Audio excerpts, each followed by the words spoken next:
Hello, hello, and welcome to Gut Feelings, your go-to podcast for advice on matters of the head, heart, and health. I am your host, Will Bosworth, the founder of women's wellness brand, Love Wellness.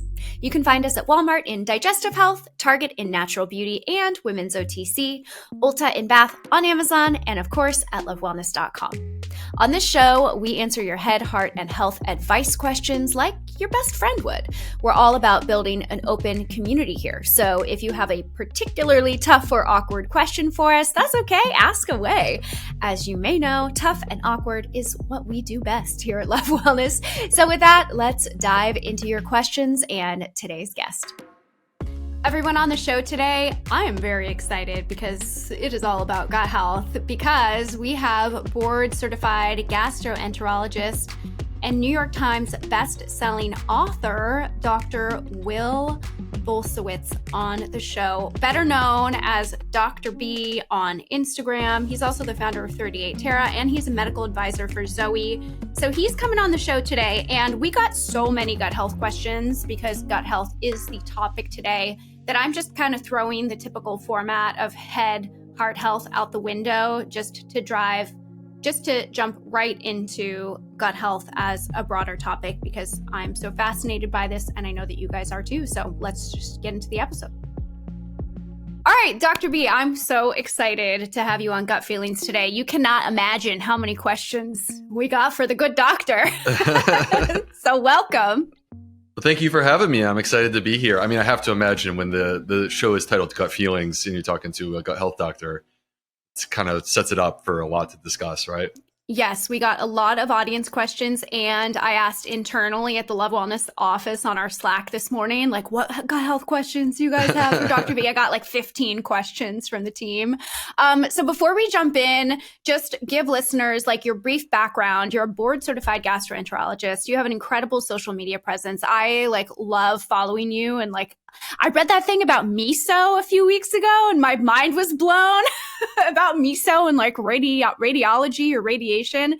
So you just are such an expert in the gut health arena in the field, and we love gut health at Love Wellness. So please tell us about your expertise. Oh my gosh. Well, first of all, thank you for having me. It's great to be here. And my background, so this is not what I planned to happen with my life. It just kind of did happen.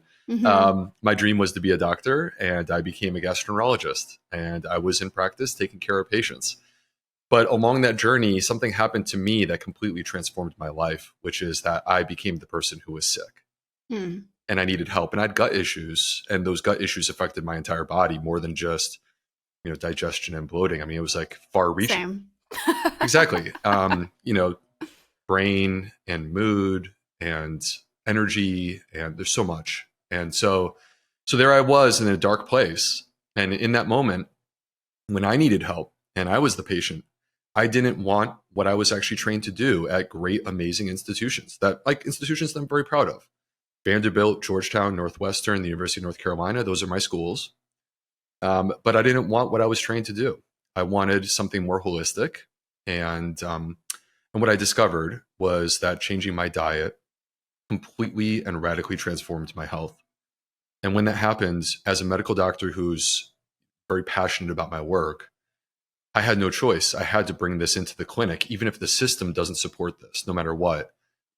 This is something that I had to offer to my patients. And so this was a little over 10 years ago, but basically I became completely obsessed with working all day and then going home at night and reading about gut health, the gut microbiome, nutrition. And I would bring these ideas into the clinic the next day with my patients. And I was watching these people have their own independent, miraculous, amazing transformations, whether it be irritable bowel syndrome, Crohn's disease, ulcerative colitis, acid reflux, whatever it may be. And it got to a point where I felt compelled to do something that felt extremely unnatural for me, because I don't really like social media, to be completely honest with you. And it probably comes across at times that I'm just not a huge fan of it. And you're good at it. I'm okay. It's a complex thing. We're not here to talk about that. But the bottom line, though, is that I felt compelled to share this story of what was happening in my clinic one-on-one behind closed doors. It wasn't enough to treat hundreds or thousands of patients. I wanted to get this message out to the world. And that initiated a snowball that started off very slow, but started to grow. And eventually it grew into me coming on shows like this and being the guest. And then eventually a book deal. And that book came out in 2020 in the middle of the pandemic. I didn't think anything would happen. And it blew up. And now here I am, and I wear many different hats. And one of them that I'm quite proud of is that I'm the US medical director of a personalized nutrition company called Zoe. And we are running the largest nutritional sciences study out there. And we also have the largest database of microbiome samples out there. And That's so cool. So we're doing a lot of cool stuff. So anyway, that's my background, is just this progression of events that leads me to a place where, like, it's really kind of fun and cool that I can take the concepts that I was applying to helping patients and the research and the things that I've learned and try to get this out to the masses for free. Yeah, I love that. Well, we're really excited to have you on the show. And anyone that listens to the Gut Feelings podcast knows that Love Wellness is really focused on gut health, is really the foundation for women's health. We know that gut health and vaginal health are connected, gut health and hormonal health. And so we're really excited to have you on the show. I'm so curious, before we get into a very long list of questions, because I told you before we started recording, we got so many questions for this episode. I'm curious if you can speak to, because I think it's really interesting when it comes to gut health specifically, and all of the research that has come out about gut health, microbiomes. It's very it's a developing field. And I'm curious as to your opinion on the switch from, I don't want to say like traditional medicine or doctoring to a more holistic approach within your practice. And I'll give you an example, and hopefully like you can help explain this to our listeners.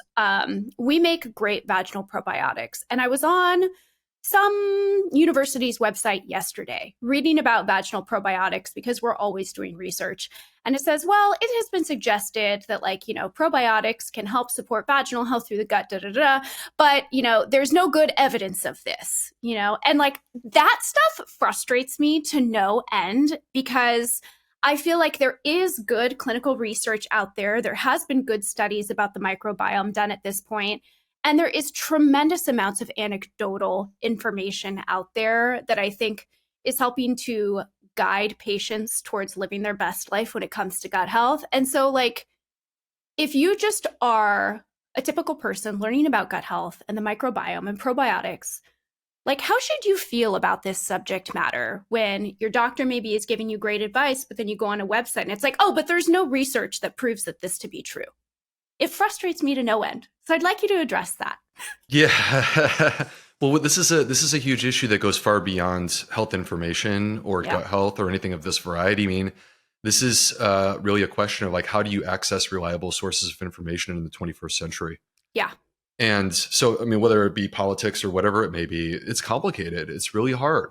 And so I think ultimately you have to find those sources of truth that you really sincerely believe in, and then lean into that.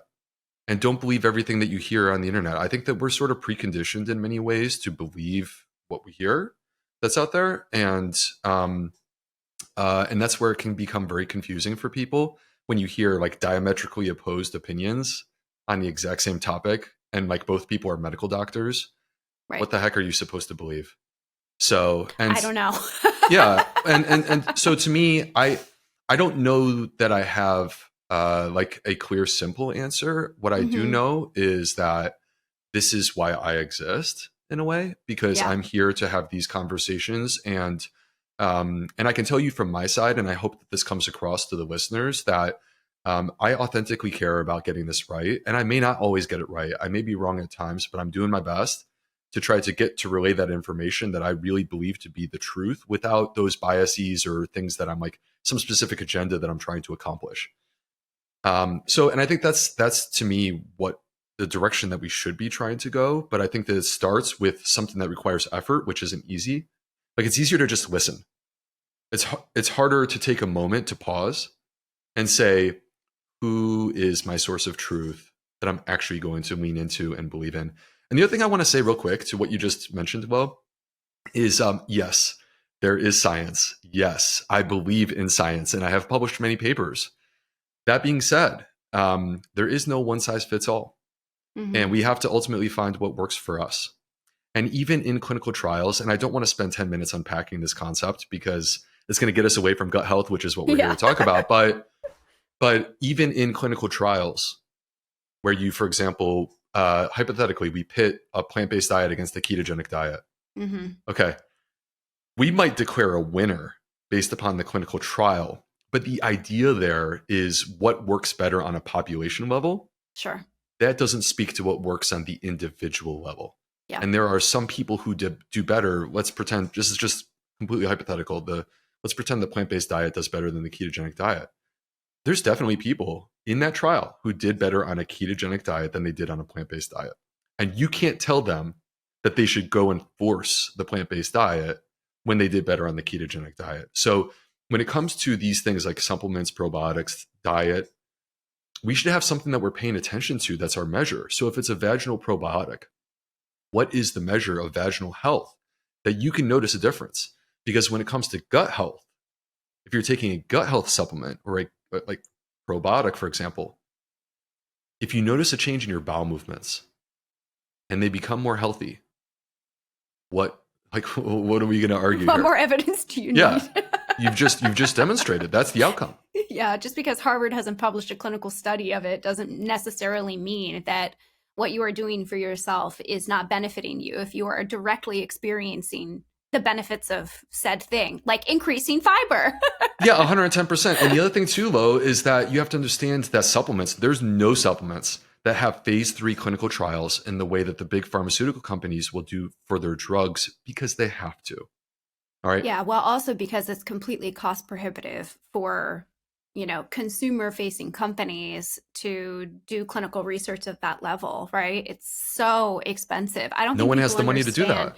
Yeah, to do a drug trial costs billions of dollars and can take 20 years to get something approved, just to really put it in context for listeners. Yes. And so the issue though is that for many of these studies where they say, oh, the evidence is not there, what they're actually referring to, if you were to dig into the details, is that they're applying the standards of what is required for a pharmaceutical drug. And this is true for all probiotics. And it drives me nuts because I've had so many patients that I have treated with probiotics. I'm not saying that probiotics are the solution for every problem for every person, but I've had so many patients that I've treated with probiotics with tremendous life-changing success. And the evidence says it's weak. It's weak because they haven't done a phase 3 clinical trial, which again costs at least tens of millions of dollars. That right there, that's what I was looking for. All right, listeners. So suffice to say, you need to do your own research and you need to, I guess, figure it out on your own to a certain degree. I think everybody is different. Okay, now we can jump into our gut health questions. But I always like to ask experts when they come on the show about sticky topics like that I think in your position you understand really well, to help kind of make the information gap smaller when it comes to those kinds of things. So the first question I have is actually a personal question that I have, me to you, and it's about antibiotics. Because I read something recently that a single course of antibiotics, and I just took an antibiotic a month ago, a single course of antibiotics can alter your gut microbiome, the diversity of the bacteria that are there for up to many years after a single round of antibiotics that you take to treat some infection within your body. And so I'm curious, what you think when I say that, and also do you think that that's true? And I just want to talk about antibiotics and the gut microbiome in general, because I have significantly upped the number of probiotics I've been taking since I took that antibiotic. But I have a ton of questions about antibiotics and probiotics and gut health, right? If you're taking an antibiotic, should you also actively be taking a probiotic at the same time? Does that antibiotic kill all the good bacteria in your microbiome, on a day-over-day basis? What should people be doing generally when they take an antibiotic? Because I think that there's fear around antibiotics now when it comes to gut health. Yeah, let's dig into this. So first of all, antibiotics are probably the best thing to happen to modern healthcare. Agree. And we probably individually have an extra 10, 15, 20 years because we're not dying of infections. Yes. And if you went back to the 1900, the top 3 causes of death were all infections. So clearly this has been transformative. The problem is that the pendulum has swung in a direction that's too far. It's the overutilization of antibiotics. It's using antibiotics when we don't need to be using antibiotics. That is really quite problematic because there are consequences to antibiotic use. And the main place where we see those consequences is in the gut microbiome, which of course affects our entire body. Now, like what is happening when you take an antibiotic? It depends on which one, how strong, how long you're taking it. But what people need to understand is there's no such thing as like a precise antibiotic with no effect on other microbes. Great. And we're hoping that we blast the bad guys more than we blast the good guys, but we're blasting the good guys too. Sure. Right? This is not a laser focus. And so this is something that ultimately becomes problematic because particularly if people are exposed to repeated course of antibiotics, it starts to really shape the microbiome in a way where you'll never actually be able to completely walk that back and go back to where you were before. If you need antibiotics, even with the use of probiotics, even with the use of probiotics, in tandem with that antibiotic. So let's picture this for a quick moment, Lo. Sure. Let's pretend you're about to take a course of antibiotics. Yeah. Okay. There are microbes that exist within your gut that because you take that antibiotic, they're not going to survive. Mm-hmm. There are microbes that exist that will survive. On the ones that do survive, some of them are what we call antibiotic resistant. And so we have selected for those specific microbes. And now they will multiply and they will grow and they will be more dominantly present in your microbiome moving forward. So this is a dramatic shift that's taken place. The ones that we just destroyed, they will grow back for the most part. I mean, with the exception of like very, very strong antibiotics, the microbes, they get suppressed, but they don't get completely eradicated. They will grow back. But the issue is recalibrating back to where you were before, even with the probiotic. That's a hard question because we've caused a shift towards these ones that are resistant no matter what. They're already there. Interesting. So anyway, I think that the answer to this question is really at the end of the day, number one, when you are being prescribed an antibiotic, have the courage to actually ask questions. So don't just take it at face value. So what happens if I don't take this antibiotic? Right? Why do I need to take this antibiotic? And in that moment, advocating for yourself can hopefully allow us to avoid unnecessary antibiotic use because they estimate low that 70% of the antibiotics that are prescribed are unnecessary. If you need the antibiotic, what do? All right, we double down on the concepts that we know work in terms of supporting and empowering our gut microbes. So there are studies that exist in terms of a high fiber diet. There is now more recently research on fiber supplements that indicate that they're beneficial. We want to avoid the things that are toxic to our microbes. So that is not the time for heavy alcohol consumption, for lots of sugar and candy, and for destroying our sleep. Like we want to sleep, we want to exercise, we want to be gentle on our gut, give it at least 2, preferably 4 weeks of really sort of nurturing and protecting. When it comes to probiotics, it's an interesting question because there was a study that came out of the Weizmann Institute in Israel, where they actually found that taking probiotics slows the recovery of the microbiome. Really? Yeah. That being said, there are probiotics that after that study came out, there were probiotics that I continue to recommend to my patients, particularly if they have a history of an infection called C. diff. This bacteria called C. diff happens after antibiotics, and it's quite catastrophic when it happens. So there are probiotics that we can take that would protect us, and they're justified within that context. So probiotics with antibiotics, I favor food and fiber and sleep and exercise. And for some people, probiotics, but not necessarily probiotics for all. Okay, that's really, really helpful. I want to dig into the fiber piece of that. Because I think that a lot of people think about probiotics as kind of the just, Band-Aid solution now to antibiotics. And I'm very curious for you to go deeper specifically on what fiber does in the body, how fiber actually supports your microbiome, because I know lots of good things about fiber and what it does. But I'd love for you, because you are the expert here, to tell us all about fiber. First, can you tell us how many Americans are getting enough fiber in their diet every single day? About 1 in 20. Yeah. And that's not That's me. crazy. Yes.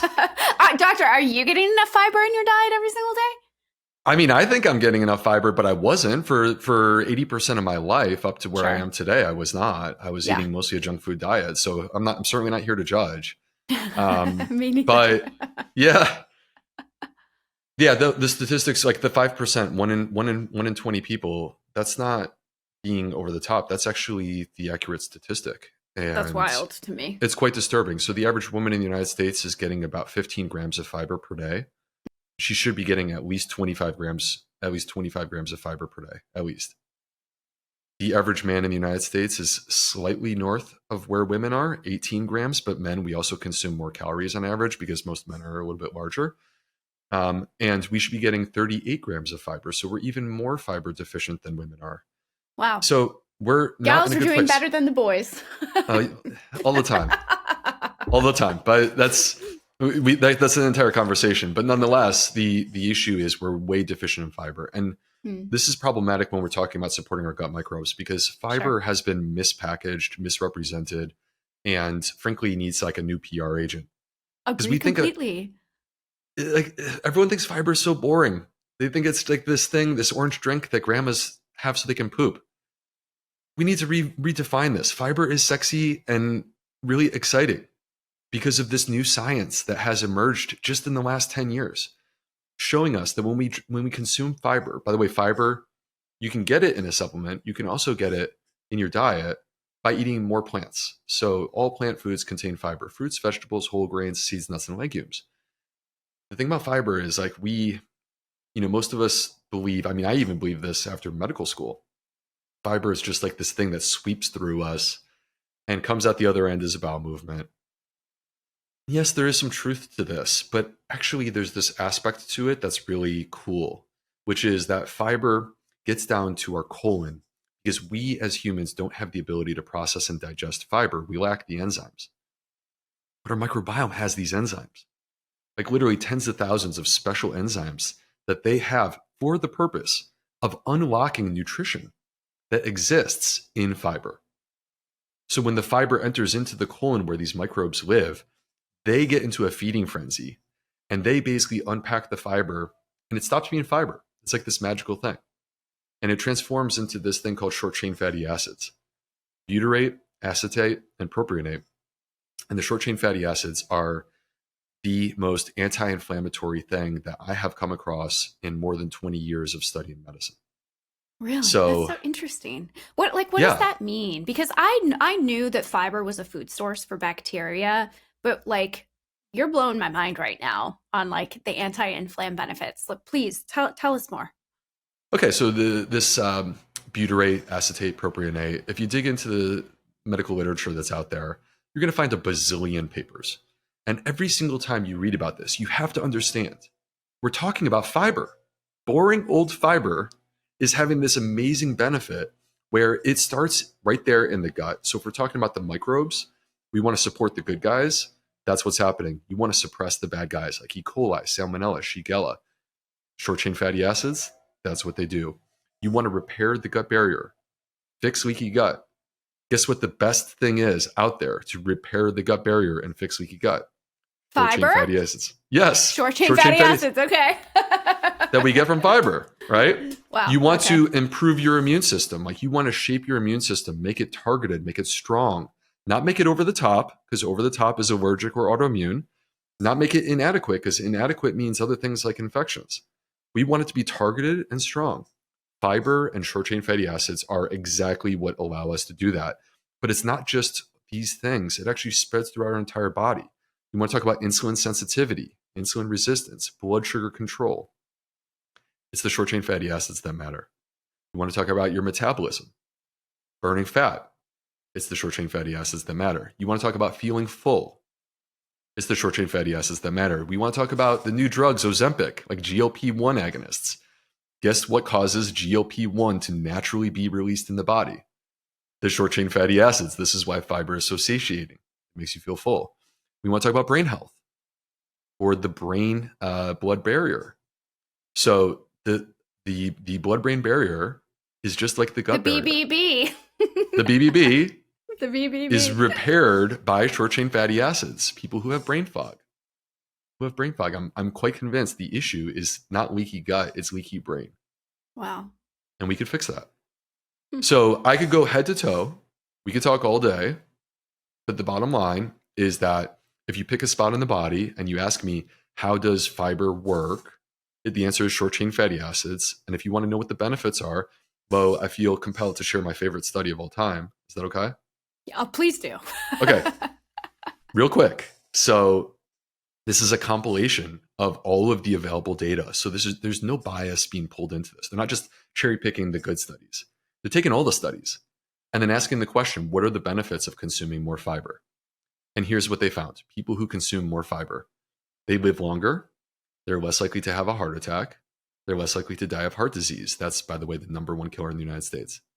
They're less likely to be diagnosed with multiple forms of cancer that include colon cancer, esophageal cancer, and notably breast cancer. They're less likely to die of breast cancer. They're less likely to die of cancer. They're less likely to have a stroke. They're less likely to be diagnosed with diabetes. In clinical trials, human clinical trials of dietary fiber, people who consume more dietary fiber lose weight, have lower blood pressure, have lower cholesterol, and this is the reason why we get many of those benefits. And when people ask, why would fiber do all of these things? The answer to that question is because your gut microbes, because your gut releases short chain fatty acids, you get healing benefits throughout the entire body. That's very Mic drop. I'm out. Yeah. Thanks, everyone. So we all need to be eating more fruits and vegetables. I mean, this is really, really interesting because I think that fiber, to your point, needs a better publicist because it's very interesting having this conversation. And I really think about fiber through the benefits of digestion, right? Improving digestion.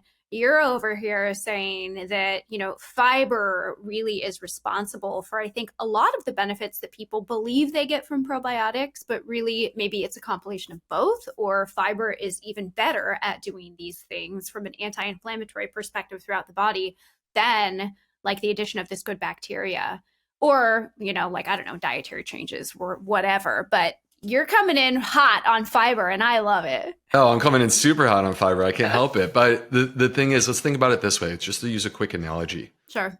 We want our gut microbes to prepare a delicious meal, right? That delicious meal are going to be the postbiotics, like short chain fatty acids. That's what actually has the benefits throughout our body, okay? In order to prepare that delicious meal, what do we need? We need a great chef. The chef is the probiotic, right? Those microbes are the ones who are doing the cooking for us. But a chef is worthless if you don't provide them with the ingredients that they need to make the meal. The ingredients that we need to make the meal come from our diet, and fiber should be the centerpiece. I love that. What's your favorite, fiber forward meal? I'm going to keep it super simple, and I think almost everyone will agree with me on this one. Avocado toast. Avocado toast on a nice sourdough. You just, how do you beat that? And by the way, a couple quick things on the avocado toast. Yeah. So I personally love, first of all, sourdough bread. And then I love a little extra virgin olive oil, which, by the way, is so good for the gut. Yes. Oh, absolutely. And some balsamic vinegar. So I start there, a little bit of balsamic, a little bit of EVOO, get my avocado toast on there, and then it's just a question of what spices. How many grams of fiber are in one whole avocado? Do you know? It's like a shocking amount. It's 10 to 12 grams of fiber on one avocado. Yeah, and you don't even, that's the beauty of it. You're not even trying. Yeah, right. Everybody loves avocado toast, or most people love avocado toast. I can't do a blanket statement on everybody because not everybody, but there will be someone out there. There will be someone out there, but they might have an avocado allergy. But almost everyone loves it. They're like the least controversial food out there, right? I mean, almost everyone loves an avocado. Yeah, 100%.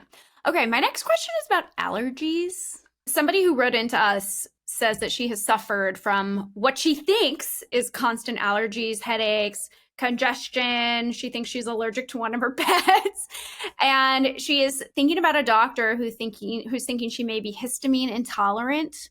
And so first, can you tell us what that means? What does it mean to be histamine intolerant?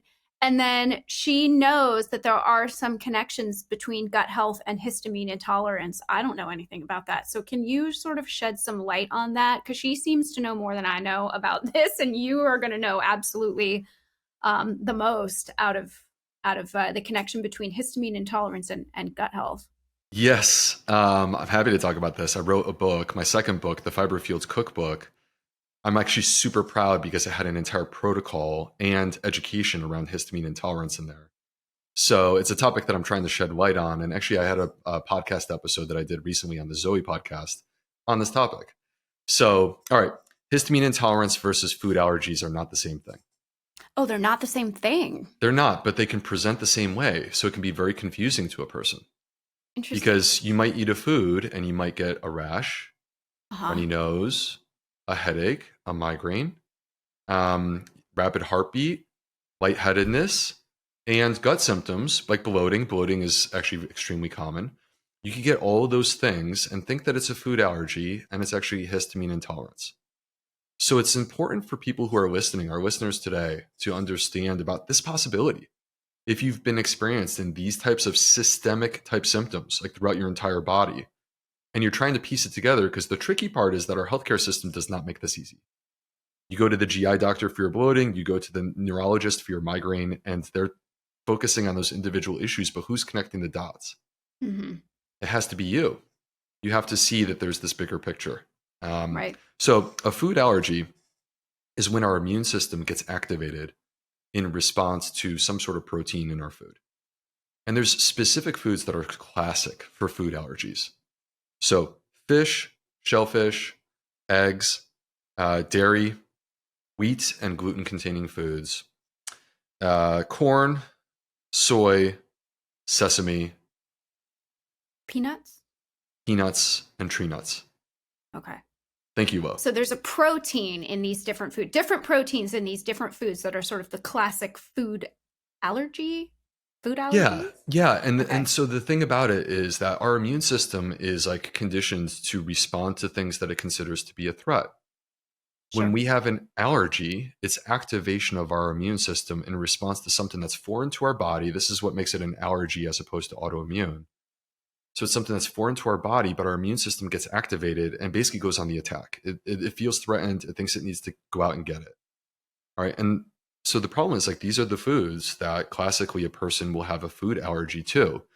The problem with food allergies is that they can be quite dangerous. Like, this is why peanuts are not on airplanes anymore, because you may not even consume a bag of peanuts.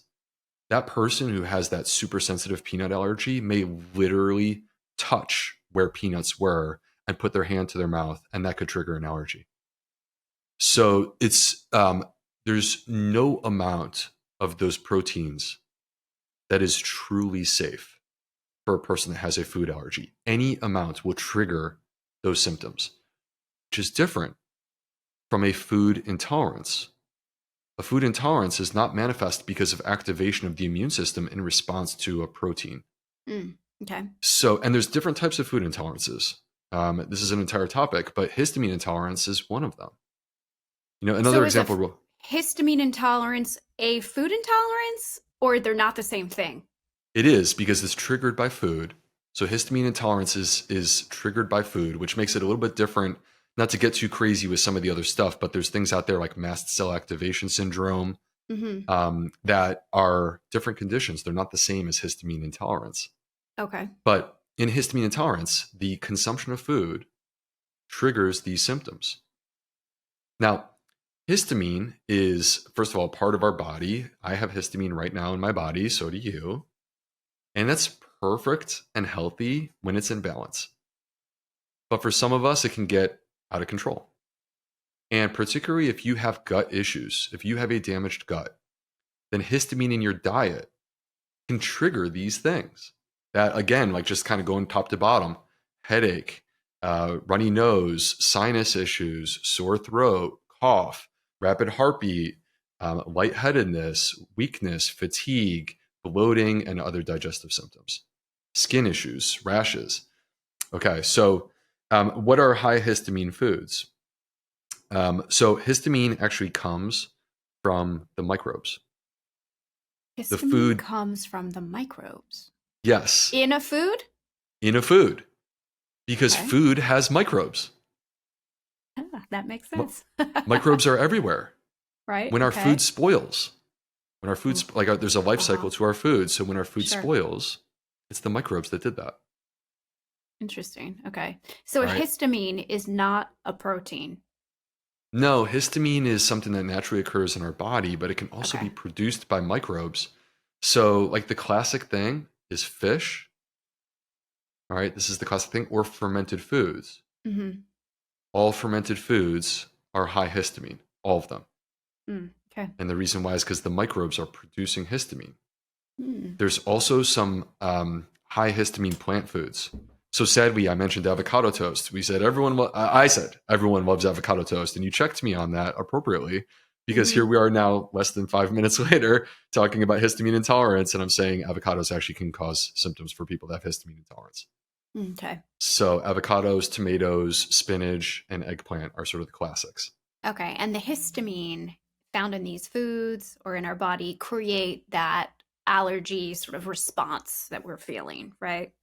Yeah, because histamine that can be a part of our immune system. This is the reason why histamine intolerance can be very similar to a food allergy, is Okay. that when it's a food allergy, histamine gets released by our immune system. Mm-hmm.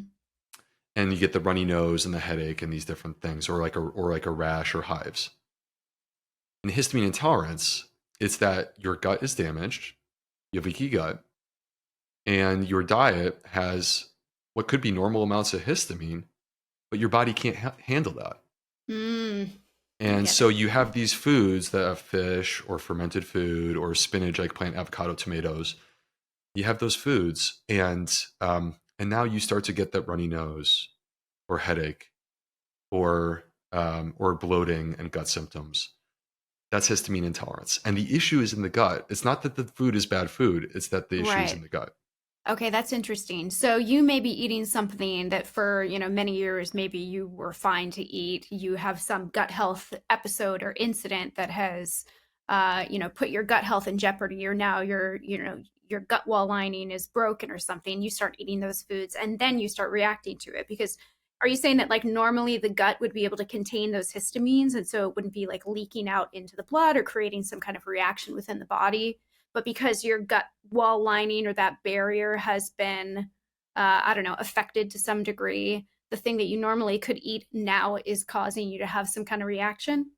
That's exactly what it is. That is Huh. exactly you just nailed it. So I mean, it's like imagine we have a medieval castle and you're trying to defend Mm-hmm. the castle, and there's a gaping hole in the wall of the castle. Mm, Okay, hard to defend that castle when you got a hole in the wall. Let's repair that wall. yeah. How can we repair the wall? You probably know what I'm going to say, but it's the answer is fiber. And The answer is that, fiber, friends and listeners. yeah, Okay, I love it. So anybody that is suffering from allergies just generally, but okay, so I have one more question because I want to go a little further down the rabbit hole. What about like allergies from spring allergies, seasonal allergies? Are we talking about the same thing here? It's not food that I'm ingesting into my body, right? There's like weird shit flying through the air, and that's giving me allergies. Can gut health help to protect against reactions from those things as well? yes, but it's a bit of a different topic than histamine intolerance. Okay. So, Okay. well, what we know is this. What we know is this. Um, Allergic conditions is a um, overactive response of your immune system Hmm. against something that it perceives to be a threat. And so, in the context Interesting. of seasonal allergies, you get exposed to pet dander or something from the environment. Seasonal. Like I live in Charleston, we got tons of flowers. So much seasonal allergies here. The ENTs are very busy, but actually, we could improve the health of our immune system by supporting our gut microbes, because your listeners may already know this, but 70% of our immune system lives in our gut. And the closest thing to your gut microbes is your immune system. So anything that sort of passes through the gut will come into contact with your gut microbes, and ultimately that will impact your immune system. So when you have a healthy gut, you have a healthy immune system. And when you have seasonal allergies, it's not to sit here and say that people have a radically unhealthy gut, but I do believe that the solution starts with supporting the gut microbes, because when we do that, then we have a more optimized immune system and its ability to do its job. That's interesting. I have a question that I'm not sure if you're going to know the answer to, but it's a personal question I'm curious about. So right now I'm doing immunotherapy because I have always been a little allergic to dogs, and I got a dog, and he's hypoallergenic, but I'm a little more allergic to him than I thought. So I'm doing immunotherapy, like the drops that you put under your tongue. And apparently this has been a very popular practice in Europe for like decades. Do you think that immunotherapy is disruptive to gut health, or could it potentially be disruptive to gut health? Or do you think I'm taking these drops and my gut health is just fine as a result of it? No. This is good. So there is a way back when we have allergies. There is a way back. And the way back is to teach the body that the thing that it perceives to be a threat is in fact not a threat. And in a way to do that, the way to do that is not to avoid that specific thing. It's actually to expose to that specific thing. Right, with the But the drops. exposure needs to be in a very controlled way. That's what the drops are doing. Right. So what you're doing basically is you're conditioning your immune system to be exposed to this without freaking out. The difference is that you have complete control. This is where this is different than like just, reducing how much you eat. You have complete and total control of that exposure. And then you can have total control over the escalation of that exposure as well, which is different than saying, like, when it comes to food intolerances, for example, I tell people, start low, go slow. So just like reduce how much you're eating of that particular food that's causing trouble. You can do that for a food intolerance. For a food allergy, you need something that's more precise, like what you're doing. Sure, got it. But so doing that is not necessarily disrupting my gut health, No. exposing the body to those allergens or whatever that I have a problem No, I don't with. think so. I think it's actually going to make you stronger in the long run, because ultimately, Great. what's problematic is when you let inflammation be. So if you were to just say Out of "F it," control inflammation. yeah, exactly. Forget it. I'm just going to go for it. And then like you have out of control inflammation in the body that's manifest perhaps as allergies. Well, that's problematic because inflammation has consequences, and those consequences are not just a runny nose. Inflammation in the body, activation of the immune system affects the gut bacteria.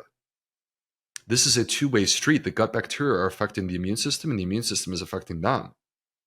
So this is where when you're doing something that's very controlled and not actually causing that inflammation, you're exactly where you want to be. One last question before we wrap up, Dr. B, and I suspect I know the easy answer to this. Somebody on our team wants to know, what types of tests can you do to determine if you have a healthy gut or not? Are there types of tests or blood work you can do, or a stool sample, or do you really just take stock of your overall health and there you have your answer? Well, you can. So let me take you into my mind as a gastroenterologist and the way that I'm approaching these issues with patients. Sure. So Do you get this question all the time? quite a bit. Yeah, quite a bit. And as I'm glad that I do, because the issue is that there's the emergence of tests all over the place. There's a bazillion tests for a bazillion things. And the question is, it gets back to what we were talking about in the beginning, Lo, which is like, where are our sources of truth? Who are we going to trust? Because not everything that gets claimed to be helpful is actually that helpful. That's the problem. So to me, I start with the basics. What I want to look at is, number one, what's your bowel movement look like? You don't have to answer that question. That's not you, but like in general, for that. Let's get that for today. Not to make you blush or anything, but so like this to me is quite fundamental to understanding our gut health. If I were a cardiologist, I would listen to your heart. As a gastroenterologist, I want to know how you poop. And 60% of the weight of our bowel movement, 60%, is the microbes. Whoa, really? Yeah, it's not just the excrement of our food. Wow. and it reflects our microbiome. So these are important things. I also want to know whether or not you have specific issues that have been tied back to the gut health. It was quite common where I would like walk into the room, old school medicine prior to like tablets and things like this was like the patient's chart was on the door. And you would grab that chart and you would open it up, and I would sit there and I would look, okay, what's their medical history? And what you see is a whole list of issues that could be irritable bowel syndrome, Crohn's disease, ulcerative colitis, acid reflux. That's in the digestive system. But let's look at the whole body. And when you're also seeing allergic issues, you're seeing hormonal issues, could be polycystic ovary syndrome, endometriosis, things of this variety. You look at mood and mood disorders or cognitive things. Basically, you look throughout the entire body and you're seeing multiple different conditions that are all tied to dysbiosis, which means damage to the gut microbiome. When you see that, that's quite clear. So to me, like this is the foundation that where I start is like, how are we pooping? How are you feeling? Do you have gut symptoms? And then like, what is your past medical history? That gets you probably 80 or 90% of the way there. Okay. And anyone can do that. Now, there are tests that are extremely expensive that I have to be honest, I don't mean to be a killjoy, but I don't believe in them. Because they haven't I thought that was going to be your answer. Yeah, sorry. Well, no, I love this answer. I think this is a great answer. So. Okay, well, let me unpack it though for a moment. To me, this is what it's about. It's not just about, hey, can I run a test and tell you what your microbes look like? Because the problem with this is, what does that mean? What does that mean? Exactly. Neither do I. Neither do I. And I've spent the last like 12 years just studying the microbiome, and I still don't know what that means. Right? So what we ultimately need is we need studies that are actionable. How can we take this information and turn it into something that means something to this individual? Now, I work with a company, I mentioned this in the beginning, called Zoe. I'm their US medical director. We have a gut microbiome test. We are not just a gut microbiome test. We also check people's blood sugar. We check their blood fat levels. But the reason that I'm bringing this up, and the reason why I'm their US medical director, is because I believe in the way that they're doing it, which is that we were running clinical trials before we ever even offered this to the public. And we ran a randomized controlled trial to prove that our product works. So that to me is the level of evidence that I'm looking for, which is that you actually take your product and you show me, not just tell me, show me that you can actually do something that's meaningful to help people. That's what it's about. Interesting. Do you think that there's good information out there now, just to wrap things up, about what the right kind of biodiversity looks like within a gut microbiome? Or is it different for everybody? Because I'm also assume that like if you live in the southern islands of Japan or somewhere with like a, what is it called, a blue diet, your microbiome is going to look totally different than the microbiome of somebody that lives halfway around the world. 100%. 100%. And I think that the beautiful, I think this is actually a moment to take a step back with awe at the body and how amazing it is. And it is so adaptable and it is so forgiving. And there are many forms of health. There are many forms of wellness, and there are many ways to get there. It's not just one path. And that to me is a beautiful thing. And what the microbiome looks like along that path towards health and wellness can be different for different people. So I can't say that there's this one microbiome that illustrates what health is. There are ideas and concepts that we apply. Like I'm involved in research right now where we're looking at this.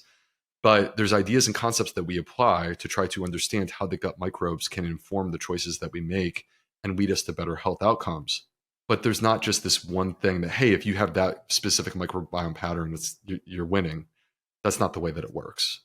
Yeah, that's really interesting. Well, I think maybe one of the themes of this episode, which has been so fascinating, is that one size doesn't fit all. And I think we started off talking about that at the very beginning.